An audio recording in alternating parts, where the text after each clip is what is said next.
이 시간에는 건강 강좌 시간입니다. 위에서 부총무로 수고하시는 이생우 장로님께서 기도해 주시겠습니다. 사랑과 은혜가 풍성하신 하나님 아버지, 제52회 전국 장로의 수련회를 허락하시고 주여 새롭게 하소서라는 주제 아래 전국의 장로님들을 한자리에 모아 성령으로 하나 되게 하심을 감사를 드립니다. 수련회 둘째 날을 맞아 이 시간 특별히 우리의 영혼뿐만 아니라 육신의 건강을 위해서도 함께 머리 숙이게 하시니 감사를 드립니다. 우리의 몸과 마음을 지으시고 온 우주 만물을 완벽한 질서와 섭리 가운데 창조하신 창조주 하나님을 찬양합니다. 이 시간 강사로 세워주신 한의학 박사 이상용 교수님을 통해 성경과 한의학이라는 귀한 말씀을 듣고자 합니다. 하나님께서 성경을 통해 우리에게 주신 생명의 원리와 창조 세계 속에서 심어주신 한의학의 지혜를 깊이 깨닫는 시간이 되게 하여 주시옵소서. 강사 이상용 교수님께 성령의 충만함과 건강을 더하여 주셔서 전하시는 말씀마다 우리 장로님들의 영과 육을 새롭게 하는 치유와 회복의 에너지가 되게 하여 주시옵소서. 치유의 하나님, 주님의 교회를 섬기며 헌신하는 전국의 장로님들을 기억하여 주시옵소서. 주님의 일을 감당할 때 육신의 연약함으로 낙심하지 않게 하시고 이번 강좌를 통해 우리의 몸을 돌보는 지혜를 얻어 더욱 건강한 모습으로 영적 지도자의 사명을 잘 감당하게 하옵소서. 이 시간을 통해 우리 머리부터 발끝까지 하나님의 창조 섭리가 깃들어 있음을 고백하게 하시고 영과 혼과 육이 온전히 거룩하고 강건해지는 은혜를 누리게 하옵소서. 수련회에 남는 일정 가운데도 성령님께서 불기둥과 구름기둥으로 인도해 주실 줄 믿사오며 우리를 죄에서 구원하시고 언제나 새롭게 하시는 예수 그리스도 이름으로 간절히 기도드리옵나이다. 아멘. 이 시간에는 대외 협력 분과장이신 윤우병 장로께서 성경 봉독해 주셨습니다. 이 시간 우리에게 주신 하나님의 말씀은 창세기 2장 7절 말씀입니다. 봉독해 올리도록 하겠습니다. 여호와 하나님이 땅으로 흙으로 사람을 지으시고 생기를 그 코에 불어넣으시니 사람이 생명이 되니라. 아멘. 이 시간에는 정말로 건강해지는 시간입니다. 성경과 한의학이라는 제목으로 한의학 박사님이신 이상용 교수님께서 특강해 주시겠습니다. 나오실 때 큰 박수로 환영해 주시면 감사하겠습니다.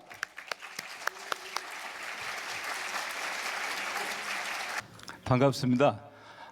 제가 한의학 특강을 하기 전에 짧은 간증을 좀 먼저 좀 해드릴까 합니다. 네. 제가 대전의 대흥 침례교회에서 장로로 있다가 23년도 3월 달에 학교에 교수 생활 30년을 정년을 하고 3월 9일 날 충남대학교 안에 이렇게 김밥교회라고 해서 교회를 개척을 했습니다. 청년들을 좀 이렇게 전도를 하고 남은 인생에 좀 젊은이들을 좀 해보겠다고 그 다음에 이제 얘들한테 김밥을 주겠다 그래서 김밥교회라고 졌습니다. 그래서 김밥교회 장로인데 프랭카드 하나 가지고 시작을 했습니다. 해서 충남대학교의 그 영타폴이라고 하는 홀을 빌려가지고 시작을 했는데 한 3, 4년 됐죠. 근데 젊은 아이들한테 이 복음을 전해보니까 예전하고는 전혀 다른 아이들이 상당히 냉랭해지고 있는 걸 느꼈어요. 그러다가 저희들도 좀 그 다음에 그 옆에 앉은 이 여학생은 중국 학생입니다. 하얼빈에서 배제대학교에 박사학위 석박사를 하러 왔습니다. 그런데 저하고 만난 지가 3년 됐는데 처음에는 자기가 이 기독교 신앙에 대해서 거부했었습니다. 근데 저하고 한 2년 가까이 매주 성경 공부를 하면서 세례를 받고 돌아갔습니다. 그 다음에 이제 여기에 사진의 오른쪽에 남자 학생은 파키스탄 학생입니다. 파키스탄인데 카이스트에 석박사 과정으로 와가지고 연구원으로 있으면서 저희 김밥교회 모임에 연결이 돼서 나왔어요. 근데 저하고 성경 공부를 매주 이렇게 했습니다. 근데 이 하스넨이라고 하는 이 파키스탄 학생도 이렇게 침례교회니까 침례까지 받는 게 됐습니다. 그 다음에 그래서 이거는 이제 인도 충남대학교 공과대학에 인도 출신의 교수도 있고 인도 학생들이 생일잔치 하는데 초대받아서 가서 그들하고 교제했던 사진입니다. 여기는 이제 아프리카 르완다의 이 학생입니다. 충남대학교에서 박사를 받았고 부부입니다. 이 부부도 사실은 지금 우리나라에 제가 충남대학교를 갔을 때 한국 아이들을 전도하려고 했는데 한국 애들은 냉랭해졌는데 의외로 세계적인 학생들이 충남대와 카이스트에 많이 와 있었어요. 근데 그들이 복음을 받아들이고 그들이 성경을 통해서 변화되는 역사가 일어났습니다. 그래서 지금 이 길다스와 이 조잘린이라고 하는 아프리카 르완다의 박사입니다. 이 사람은 돌아가면 르완다에서 교수급이에요.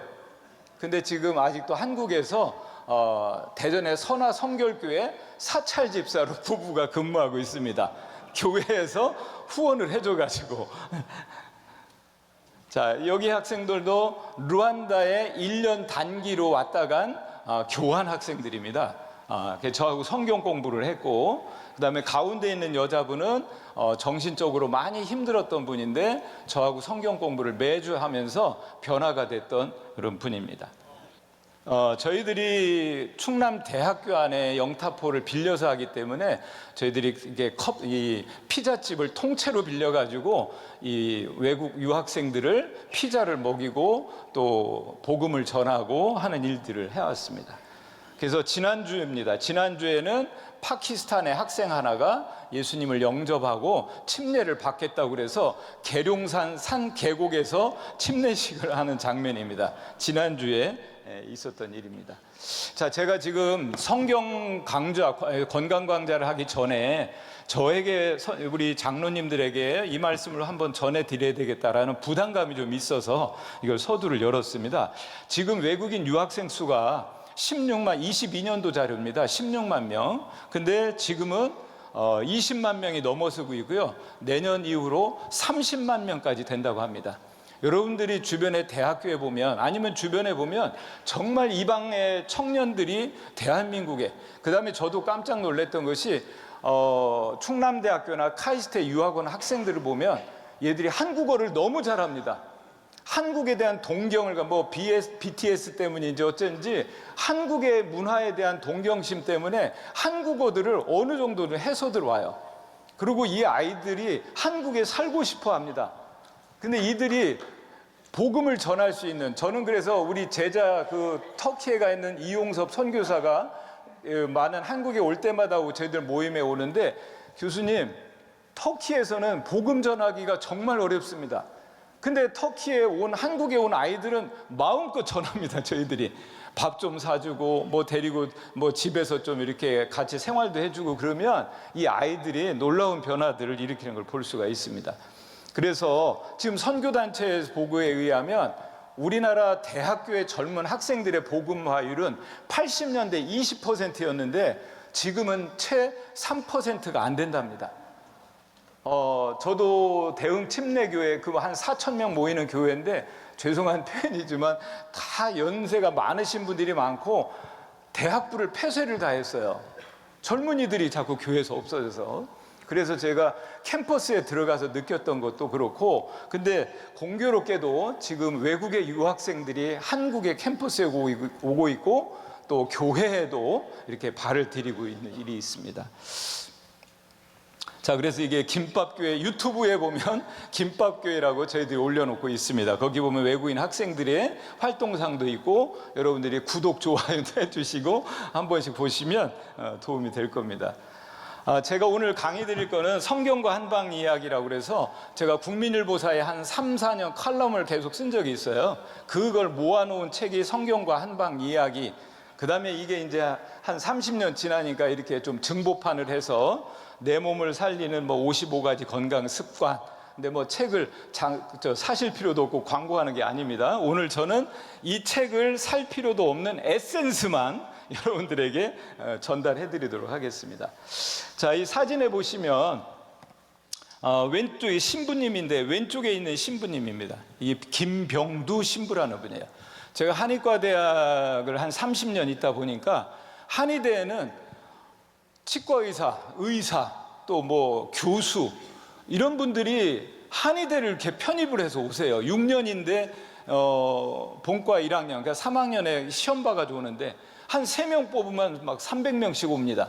그러니까 아주 탁월한 사람들이 들어오는데 어느 날 소문이 신부님이 한의대 우리 학교에 왔다는 거예요. 신부님이. 그럼 궁금하잖아요. 그 보니까 이 김병두 신부예요. 이 왼쪽에 있는. 근데 이 사람이 이렇게 누군가 했더니 어느 날 제 방에 이 책입니다. 이게 의사는 수술받지 않는다라는 이 책을 들고 제 방에 연구실에 인사하러 왔어요. 이 김병두 신부가. 그래서 저 깜짝 놀랐죠. 그 책을 주면서 제 아내가 쓴 책입니다. 이래요. 아니, 신부가 아내가 있다는 게 안 믿어졌지요. 그래서 앉혀놓고 대화를 쭉 하다 보니까 이 김병두 신부가 미국의 성 프란치스코 수도원에서 수도사 신부 25년을 수도를 했답니다. 이 김병두 신부가, 이 사람이 25년을 수도사 신부를 했는데 여기 나오는 이 책을 쓴 김현정이라고 하는 이때 당시 아주대 의대 정형외과 교수였어요. 우리나라 여자 정형외과 교수 1호입니다. 이 사람이 서울시립병원장도 했고요. 근데 이 여자가 노처녀로 있는데 그 프란치스코 수도원을 방문하면서 김병두 신부님하고 어떻게 이렇게 인연이 됐나 봐요. 그래가지고 아마 이 사랑은 정말 뭐 그래가지고 김병두 신부가 수도원을 파괴하고 나온 거예요. 이게 믿음이 좋은 건지. 그러고 났는데 여자 의사가 자기 남편이 수도사로 있다가 25년 있다 나왔는데 세상에서 뭐 일이 있어야 될 거 아니겠어요. 근데 이 여자 의사가 보니까 책을 보니까 굉장히 어떤 한의학에 대해서 인도의 아유르베다 이런 거에 상식이 많더라고요. 그러니까 당신 한의대 편입 공부해서 한의대를 가라. 그러니까 이 김병두 신부가 몇 년을 공부해가지고 한의대 편입을 해서 저희 학교에 온 거예요. 그래서 지금은 이 신부님이 이분입니다. 이 부인은 서울시립병원장을 했고 지금 이렇게 하고 있어요. 한의원 원장으로 25년의 하나님을 향한 수도사들은 보통 평생을 바치는 거 아닙니까? 근데 어쨌든 나와가지고 그래서 제가 또 신앙인이다 보니까 제 방에 자주 놀러 왔어요. 그래서 저도 수도원 생활도 물어보고 신앙의 본질적인 대화도 해보고 초교파적으로 대화를 많이 나눴습니다.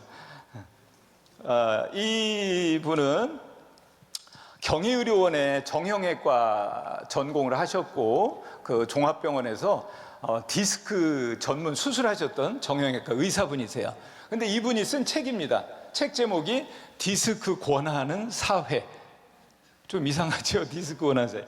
이분이 20여 년 이상 그 디스크 환자들 수술을 하는데 분명히 CT나 MRI 상으로는 신경근이 눌려가지고 이건 수술해야 된다라고 판단을 해서 수술해서 들어가 보면 의외로 디스크가 멀쩡하더래요. 그러니까 의사로서 수술하는 의사로서 야 이건 참 고민스럽더랍니다. 그래서 그걸 가지고 디스크는 가급적 수술하지 마라. 네. 그래서 디스크를 수술을 자주 권하는 의사는 안 좋은 의사다. 이렇게 해서 자기 양심 고백처럼 책을 낸 거예요. 그래서 이분하고 디스크를 수술을 좋아하는 의사들하고 막 싸우고 그랬어요. 근데 어쨌거나 디스크 권하는 사회를 쓴 책입니다. 그 다음에 이분은 이춘성 교수님인데 아산병원에서 척추 스콜리오시스, 척추 측만증 왼쪽 그림처럼 애들이 태어나면서부터 이렇게 척추가 휘어집니다. 그러면 이런 아이들이 오래 못 살아요. 심장이 눌리고 척추가 막 이렇게 S자로 휘어지니까 심장이 눌리고 폐가 눌려요. 그래서 일찍 죽게 돼요. 그러니까 어떻게 돼요? 오른쪽처럼 등을 쫙 갈라가지고 척추에다 쇠를 박아서 일렬로 정렬을 새로 하는 수술을 하는 전문 의사세요. 근데 이 양반이 척추 수술은 그래도 우리나라에서 그래도 권위자 아니겠어요? 친구가 디스크가 돼서 나 너한테 수술 좀 받아야 되겠다. 네가 수술 권위자 아니냐 했더니 이 사람이 너 절대 수술하지 마라. 6개월을 안 해주더랍니다. 근데 그 사람이 나중에 수술을 안 하고 치료가 됐다고 해서 이 사람이 책을 써요. 이런 책도 있어요. 콜레스테롤 수치에 속지 마라. 미국의 심장내과 의사들이 쓴 책입니다. 우리나라 의학 전문 기자가 번역을 해서 나왔는데 콜레스테롤 총 콜레스테롤 200만 넘거나 왔다 갔다 하면 무조건 그 스타틴 계열의 약들을 많이 줬지요. 근데 미국 안에서도 이걸 쓰면 된다 안 된다. 콜레스테롤은 세포의 영양제고 뇌의 영양제이기 때문에 이걸 장기 복용하면 나중에 가서는 혈관은 건강한데 뇌의 영양 부족이 와서 건강한 치매가 된다, 파킨슨이 된다, 이런 극단적인 이야기를 가지고 의사들끼리 대립을 했어요. 우리나라는 전혀 이거에 관심 없을 때 한 15년 전에 미국에서도 이미 토론을 했어요. 근데 우리나라에 이제 기능의학을 하는 의사들 중심으로 스타틴 계열 약을 남용하면 안 되는구나라는 각성이 들어와가지고 이거를 지금은 의사들도 이렇게 두 부류가 있어요. 근데 이 책에 보면 콜레스테롤 수치에 속지 마라. 높다고 무조건 그런 스타틴을 먹을 필요는 없다. 자, 우유를 꼭 먹어야 하는 이유, 우유 건강한 음료 중에 하나죠. 단백질 섭취에도 도움이 되고. 근데 여자가 우유를 끊어야 하는 이유, 영국의 유명한 여자 과학자입니다. 여성 과학자의 대표적. 본인이 유방암이 걸렸어요. 그걸 쭉 추론해 가다 보니까 이 사람은 우유를 가지고 우유 유제품 쪽에서 자기의 어떤 암의 이런 발병인자를 찾아가지고 이 사람은 여자들에게 우유를 끊어야 된다라고 해서 책을 쓴 겁니다. 자, 헷갈리시잖아요. 우유를 좋다, 먹어야 된다. 한쪽에서는 또 그 다음에 그래서 지금 이 표에 보시면 사실은 1970년대하고 2000년대하고 해서 보면은 한 50배 정도 이 유제품 섭취가 늘었죠. 그러면 우유를 먹으면 어떻게 됩니까? 뼈가 튼튼해져야 될 거 아니에요? 근데 미국에서부터 골다공증하고 골절 환자들이 늘어나는 거예요. 우유를 많이 먹으면 뼈가 건강해져야 되는데 오히려 골절 환자가 늘어나는 겁니다. 그래서 여기에 칼슘 패러독스라고 그래가지고 이게 유제품이라고 하는 거기에 있는 칼슘이 다 뼈로 가는 게 아니구나. 그래서 이제 나온 게 비타민 D와 비타민 K, 그런 그 촉매 역할을 하는 그런 연구들이 쏟아지고 있죠. 자, 그래서 왜 우리 인간들은 이렇게 많은 의학 정보들을 가지고 질병을 치료하겠다고 하고 하지만 이런 양분된 정반대 의견들이 양립돼서 오고, 지금도 보세요. 누구는 채식을 해야 돼, 과일 먹어야 돼. 근데 누구는 또 육식을 꼭 해야 돼. 이런 식의 이론들이 대립해서 유튜브에 막 정보가 홍수인데 이게 헷갈려 버리는 정보들이 너무 많지요. 자, 이거는 인도네시아에 지진이 일어나서 쓰나미가 났던 이 파도의 장면입니다. 저 높이가 한 50m. 쓰나미 파도가요 500m까지도 온답니다. 그럼 500m 오면 다 초토화되죠. 근데 인도네시아의 저 쓰나미로 23만 명이 죽었습니다. 네. 그 다음에 이거는 일본 고베 지진 이후에 일본도 쓰나미가 왔지요. 쓰나미가 와서 2만 명이 죽었습니다. 자, 이거는 사천성 스촨성에 지진이 와가지고 여기도 8만 명이 죽었어요. 8만 명. 근데 재미있는 거는 이게 이제 그 두꺼비들은 3일 전에 미리 알고 다 대이동했다. 그러니까 아까 인도네시아에서 23만 명이 죽고, 그 다음에 일본에서 2만 명이 죽고, 스촨성에서 8만 명이 죽고 하는 쓰나미나 대지진이 일어났을 때 그 현장에서 뱀이라든가 쥐라든가 그런 두꺼비라든가 땅에 붙어서 살아가는 그런 동물들, 미생물들은 시체가 없다는 거예요. 사람들의 시체만 질비하지. 그래서 이게 이상하다 해가지고 연구를 해봤더니 스촨성에서, 저도 학교에서 실험실에는 늘 실험실 쥐들이 있습니다. 50마리, 100마리씩을 사육을 합니다. 근데 스촨성에서 지진 나기 며칠 전부터 실험실에 있는 쥐들이 움직임이 틀려지더라는 거예요. 그러니까 아마도 갇혀 있지 않았으면 이 쥐들은 한 5일 전에 다 도망갔을 거예요. 근데 실험실에 갇혀 있었기 때문에 그들이 어쩔 줄 모르면서 이런 그 그래프상으로 쥐들이 불안해하는 것을 보여준 겁니다. 그래서 이런 사람이나 기계에서 잡히지 않는 미세 진동파를 뱀이라든가 쥐들은 감지를 한다는 겁니다. 그래서 중국에서는 뱀이나 쥐들한테다가 인식표를 달아가지고 인공위성으로 그들을 움직임을 조사를 해요. 그러니까 지진을 조사하는 컴퓨터적인 기계도 하지만 이런 자연 생물적인 기구를 이용하기도 합니다. 일본에서 있었던 일입니다. 어떤 식물학자가 산책을 이렇게 하는데 거미줄이 이렇게 아침에 이슬하고 쳐져 있는데 벌 한 마리가 날아가다가 벌이 여기에 걸렸습니다. 거미줄에 이렇게 벌이 걸렸어요. 근데 벌이 걸리니까 거미가 그 벌을 잡아먹으려고 했는데 벌이 그냥 죽겠어요? 거미를 탁 쐈죠, 벌침으로. 그러니까 거미가 그냥 뚝 떨어졌어요. 그러니까 이 식물학자가 볼 때는 저 거미가 죽었겠다. 그 벌 독이 얼마나 우리 사람도 맞으면 그러는데, 그랬더니 뭐 거의 죽었겠다 하고 있는데 한참 이 관찰을 이렇게 쭉 해봤더니 이 거미가 조금씩 움직이더니 풀숲을 막 이렇게 돌아다니더라는 거예요. 그래서 이렇게 가만히 가서 살펴봤더니 이 풀을 갉아먹고 조금 더 몸을 이렇게 회복을 해가지고 다시 거미줄에 올라가서 그 벌을 갉아먹더라는 거예요. 잡아먹더라는 거예요. 그래서 그 식물학자가 벌이 갉아먹은 이 풀을 차즈기라고 합니다. 차즈기. 양명으로는 소엽이라고 하는 거예요. 소엽. 여러분들이 횟집에 가면 들깻잎 비슷하게 나오는 게 이 차즈기 소엽입니다. 근데 요새는 이 소엽이 약으로 쓰니까 비싸니까 그냥 깻잎을 주는 거예요. 근데 원래 일본에서는 이 차즈기라고 하는 이 소엽을 씁니다. 그래서 그 식물학자가 이 차즈기 소엽을 가지고 실험실에 가서 분석을 해봤더니 해독 성분이 탁월하더라는 거야. 그래서 한의학에서는 지금도 이 소엽을 감기, 뭐 이런 염증성 질환 이런 데에 이 소엽을 약을 씁니다. 빛깔이 자색이 돌기 때문에 자소엽 이렇게 해서 약으로 씁니다. 자, 거미가 그 숲속에 풀이 한두 개겠어요. 근데 유독이 골라가지고 저거를 갉아먹고 다시 올라가서 벌을 잡아먹었습니다. 자, 여기서 이거는 선인장이죠. 선인장을 가만히 관찰을 한번 해보시면 사막입니다. 선인장이 자라는 지역의 배경은 사막이에요. 건조하지요. 건조하다. 근데 이 선인장은 어떻습니까? 몸에 건조한 데서 생활해야 되니까 물을 많이 가지고 있어요. 그 다음에 햇볕에 물을 뺏기면 안 돼요. 그래서 선인장은 잎사귀가 가시로 돼 있어요.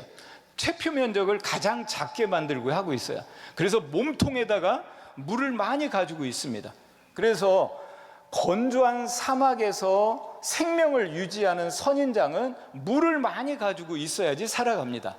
자, 어떤 사람이 이 사막에 탐험을 하다가 오아시스를 못 찾고 물이 떨어져서 탈진했어요. 무엇을 먹으면 이 사람이 회복할 수 있겠어요? 여러분들 한의대 편히 보세요. 한의학의 이 사고체계의 아주 시발점이 이겁니다. 여러분 생각해 보세요. 한의학에서 황제내경은 2000년 전에 편집된 거예요. 2000년 전에. 거기 혈액순환에 대한 이야기가 나와요. 근데 서양의학에서는 460년 AD 그때 혈액순환 얘기를 해요. 그전에는 고체병리설 했어요. 근데 나옵니다. 근데 옛날 사람들이 여러분 생각해 보세요. 인삼이 몸에 좋은지는 다 알아요. 근데 옛날 사람들의 책에는 인삼에 저희 지금 학교에 실험실 같은 기구도 없이 인삼이 좋은지 이 독초는 뭔지 이런 것들 다 가렸어요. 근데 오늘날에 우리는 많은 것들을 근데 뉴스에 가끔 보면 어떻습니까? 강원도에서 늘 이 약초를 캐던 분인데도 영지버섯인 줄 알고 캐가지고 가족이 다려 먹다가 4명이 다 죽은 사건도 있어요. 하나님이 저 거미에게 준 지혜를 우리 인간들에게는 안 줬겠느냐는 거예요. 분명히 하나님께 더 주셨겠죠. 자, 이 선인장 같은 거하고 유사한 얘기를 한번 해드리겠습니다. 이게 뭐예요? 알로에입니다. 알로에. 자, 그러면 그냥 알로에의 효능을 그냥 여기서 제가 추론해 드리겠습니다. 그러면 알로에는 어떻습니까? 성질이 뜨거울까요? 찰까요? 차요. 그러죠. 여러분들 예과 2학년 수준입니다. 이제 차요. 자, 그러면 알로에는 내가 몸에 열이 많은 사람이 먹어야 돼요? 뭐 찬물만 먹어도 속이 꾸룩꾸룩하고 손발이 찬 사람이 먹어야 돼요? 열 많은 사람 먹어야 돼요. 맞아요. 이제 여러분들이 3학년이에요. 근데 알로에가 모든 사람에게 좋은 게 아니지요. 그죠? 예. 근데 일본에서 건강식품 판매 1위가 알로에예요. 알로에 좋습니다. 근데 알로에가 어디에 잘 드는 줄 아세요? 화상에 잘 듣습니다. 화상을 입었어요. 열독을 빼내야 돼요. 그때 알로에를 쪄서 붙이면 정말 흉도 안 지고 잘 아물어요. 그 다음에 속에 열이 많은 사람들, 이런 사람들이 알로에가 잘 받는 거예요. 그러면 이제 응용 문제 하나 더 들어가겠습니다. 자, 뭐죠? 버섯이에요. 이 버섯이 자란 환경을 보면 일단은 그늘에서 자라고 습한 데서 자랍니다. 습한 데서. 그러면 아까 여러분들이 습한 데서 생명을 유지하는 거는 건조한 건가요? 습한 걸까요? 네, 건조한 거 해야 돼요. 그래서 버섯은 채취하면 수분을 빨리 날려버립니다. 습한 데서 사니까 수분을 버려버려야 돼요. 자, 그러면 버섯은 몸이 마른 사람이 먹어야 될까요? 몸에 습이 많은 뚱뚱한 사람이 먹어야 될까요? 네, 습이 많은 뚱뚱한 사람이 먹어야 돼요. 그래서 이 버섯 계통 다 똑같아요. 그래서 옛날에 어떤 이 한의사들이 많지 않을 때 어떤 한의원에서는요, 환약을 줘서 팔았는데, 옛날 얘기입니다. 요새 하는 게 관절염, 신경통, 그 환약을 먹으면 잘 듣는다고 그래요. 나중에 비방이 뭔가 알아보려고 했는데 안 알려주는데, 나중에 누가 캐고 알아봤더니 표고버섯 환이더래요. 네. 이게 왜 의미가 있냐면요, 여러분들 이거는 제가 농담처럼 한 게 아니라 여러분들이 협착증이나 신경통이나 관절염이나 뭐 여러 가지 근골격계 질환을 만성적으로 알고 있는 분들은 뭐 양약의 진통제나 소염제를 오래 먹기가 불편하시잖아요. 그랬을 때 우리 몸 안에서 노폐물을 빼낼 수 있는, 아까 말씀드렸죠, 몸에 습을 날린다고. 그러니까 버섯을 먹으면 몸에 쓸데없는 수분을 날려버려 줍니다. 그러니까 몸이 가벼워지고, 그 다음에 관절이나 혈액 속에 있는 것들을 빼내주는 성분이 들어있어서 표고버섯이 가장 무난하고 간독성도 없고 장기적으로 먹어도 됩니다. 그래서 여러분들이 이유 없이 자꾸 어디가 아프고 무겁고 찌뿌둥하다 그러면 표고버섯을 응용해 보실 필요가 있겠습니다. 자, 유전자 혁명, 이 책에 대해서 이 일본의 츠쿠바 대학의 무라카미 가즈오라고 하는 이 유전학 전문 교수예요. 우리나라에도 몇 차례 와서 세미나도 했습니다. 근데 이 사람은 무신론자예요. 근데 이 사람이 고혈압의 원인 물질인 레닌을 밝혀서 노벨상 후보에까지 올라갔던 교수입니다. 근데 이 사람이 유전자에 대해서 연구를 하다 보니까 너무너무 신비한 것을 발견한 게 유전자 혁명이라고 하는 책 속에 이런 언급을 해놓고 있습니다. 여기 보시면 사람 세포가 한 60조, 이거는 뭐 70조도 있고 뭐 몇 개, 왜냐하면 뚱뚱한 사람, 마른 사람 좀 차이가 있기 때문에 하는데, 대략 60조 개, 이 사람이 쓸 때 당시에 책에는 60조 개 정도로 봅니다. 근데 세포가 60조 개예요, 제어를 구성하는. 근데 한 개당 유전자 정보 분량이 백과사전 6,000권. 세포 한 개가. 그럼 곱하기 60조를 해버리면 그 정보의 양은 어떻게 가늠할 수가 없는 숫자예요. 여러분을 지금 만들고 있는 유전자 정보의 양은 어마어마한 거예요. 근데 인체의 그 정보, 지구상의 모든 도서관에 있는 책보다 많대요. 한 사람을 만드는 유전자 정보가. 근데 그게 어떻게 됩니까? 직경 0.005mm 그 세포 안에 이게 딱 들어가 있는 거예요. 근데 이거를 정량적으로, 질량적으로 이 사람이 무게를 따져봤더니 한 사람을 이루는 정보의, 엄청난 정보의 양이 쌀 한 톨에 60억 분의 1이더래요. 이건 뭐 여러분들 우리 신비의 세계입니다. 과학의 세계가 아니라. 그러면 지금은 70억, 80억 가까이 되죠. 근데 이때 당시에 60억 인구들을 전체 정보 분량을 다 합치면 정량적으로 쌀 한 톨밖에 안 된대요. 쌀 한 톨밖에 안 된대요. 그러면서 이 사람의 고백이 그겁니다. 이거는 누군가가 인간들에게 인포메이션, 정보를 넣어주었다. 그래서 자기는 유전자 공부를 쭉 해서 들어가는데 그 누구는 자기는 신이 없다고 생각하는데 something great라고 표현을 해요. 그 책에 어떤 위대하신 분이 정보를 넣어주었답니다. 그래서 과학자들도요, 과학을 진심으로 연구에 들어가면 궁극에는 하나님을 만날 수밖에 없어요. 하나님은 증명의 대상이 아니에요. 뭐 유신 진화론이 어떻고 저떻고 막 하는데 다 우스운 이야기들이에요. 여러분들, 하나님을 인간 피조물이 어떻게 증명을 해요? 증명 못 합니다. 하나님 앞에는 증인을 필요로 하세요. 증인을 필요로 하세요. 여러분들 하나님 만나셨잖아요. 여러분들이 하나님의 증인이지 그 하나님의 존재를 내가 증명한다?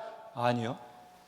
이 사람은 무신론자도 자기가 그 마이크로한 현미경 속에서 그 하나님이 이거는 정말 신비로운 사건이구나. 우리 한 사람 한 사람에게 이 엄청난 정보의 양을 집어넣어줬다라는 표현을 씁니다.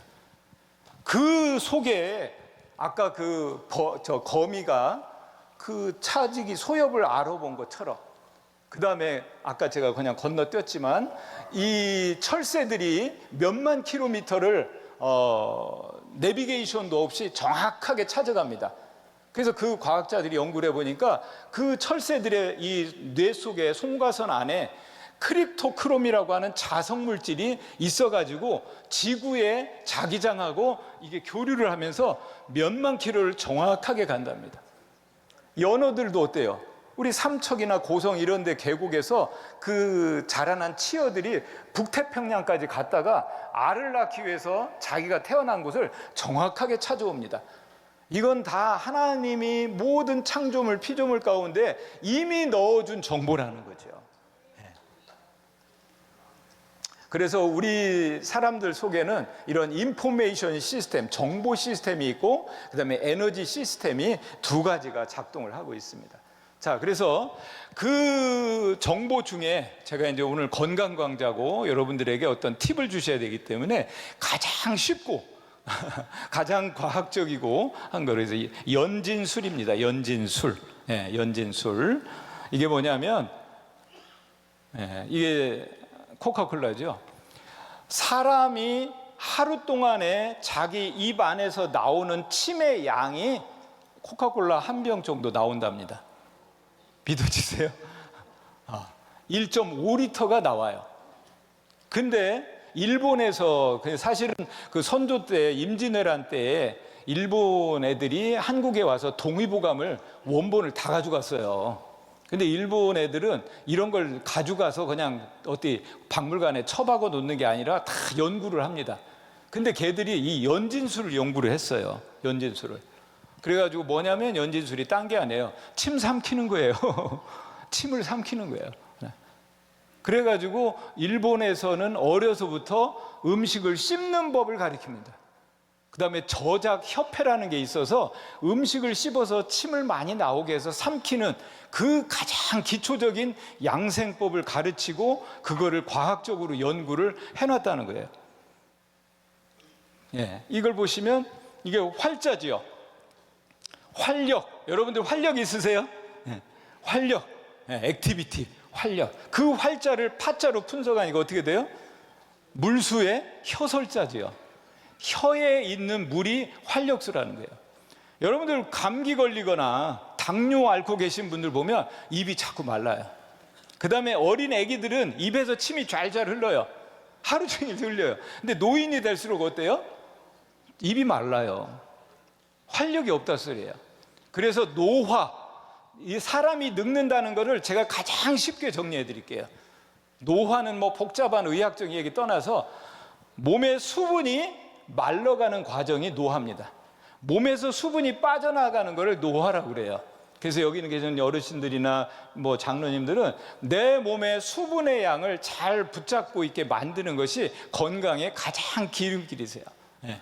그래서 혀에 생기는 침이 활력소인데, 이게 여기 보시면 황제내경 뭐 그 2000년 전에 책에도 이게 나오고요. 손진인 비급 천금요방 손사막이라고 하는 사람이 이 연진술을 해가지고 자기가 뭐 한 90 살았다 이렇게까지 나오는 내용입니다. 그래서 원문에도 진액 밑에 보시면 진액 즉 위 금진 옥액이다. 금진 금과 같은 거고 옥과 같은 게 침이래요. 우리는 기분 나쁘고 더러우면 침을 뱉어버리잖아요. 근데 여기 뭐라고 합니까? 침을 뱉지 말고 고아서 삼키면 정기가 머무르고 얼굴에 빛이 나게 된다라고 쓰여 있어요. 동의보감에도 나오고, 네, 그렇습니다. 근데 이거를 과학자들이 연구한 내용들입니다. 여기 보시면 저 처음에 문장에 보시면 나오죠. 여기 제가 글자가 작아서 같이 가겠습니다. 네, 파로틴, 페록시다제, 그 다음에 EGF 성장인자, 네. 그 다음에 라이포솜, 그 다음에 면역글로불린, 이런 물질들 천천히 보시면 가장 쉬운 얘기는 뭐냐면, 우리가 칼슘을 먹잖아요. 우유를 아까 설명드렸죠. 이 우유가 뼈로 가게 하고 내가 먹은 고기에서 칼슘 성분이 뼈로 침착하게 하는 촉매가 입안의 타액 속에 있다는 거예요. 입 속에, 타액 속에. 그러니까 가장 쉬운 거는 여러분들이 식사할 때 음식을 좀 오래 씹어서 타액이 섞여야 돼요. 그 다음에 이 타액은 이 내용에 보시면 알지만 이 식도에서부터 위에 점막을 보호하는 성분들이 있어요. 그 다음에 여기 보시면 회춘하는 그런 성분들도 있고, 그 다음에 뭐 실험에 의하면 발암물질을 놓고 비이커상에서 사람의 타액을 놓으면 그런 발암물질들이 분해돼 버리는 거예요. 그러니까 하나님이 인간의 입에 보초병을 하나 세워둔 거예요. 근데 우리는 이 침에 대해서, 근데 일본의 연구에 의하면, 일본 사람들 얘기입니다. 100년 동안, 지난 100년 동안에 이 일본 사람들의 턱이 0.5cm가 짧아졌대요. 네. 그건 아마 길게 보면 더 많이 짧아졌을지. 왜요? 음식이 부드러워졌어요. 음식이 부드러워지고 이 턱을 이용해서 씹어야 되는 필요도 없는 음식들이 너무 많이 나오고 바로 삼켜버리게 되다 보니까 이 타액에 대한 중요성을 무시하고 살았던 거예요. 그래서 일본의 그 침 타액에 대한 연구를 한 걸 보면요, 연세가 드신 분들은 해볼 필요가 있어요. 이거는 한번 유리 구슬 같은 거를 한 2cm, 작은 거는 잘못하면 삼키니까 입에 물고 있는 거예요. 그러면 침이 고입니다. 그래서 그 타액을 자주 삼켜주면 위의 만성적인 식도 역류성 식도염, 위염 이런 분들한테는 상당히 좋은 치료법이 되겠습니다. 그래서 그 다음에 이제 여러분들이 연세가 드셔서 우리가 중요하게 여겨야 될 게 바로 요 7가지 성분이 나와 있는데, 한번 소리내서 한번 읽어볼까요? 한번 시작.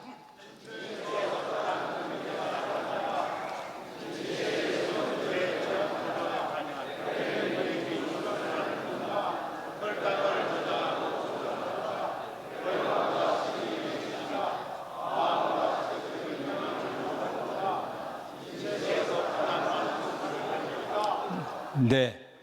7가지를 찬찬히 여러분들이 한번 뜯어보시면 우리 몸의 생명을 유지하는데 아주 중요한 그런 내용들을 다 담고 있어요.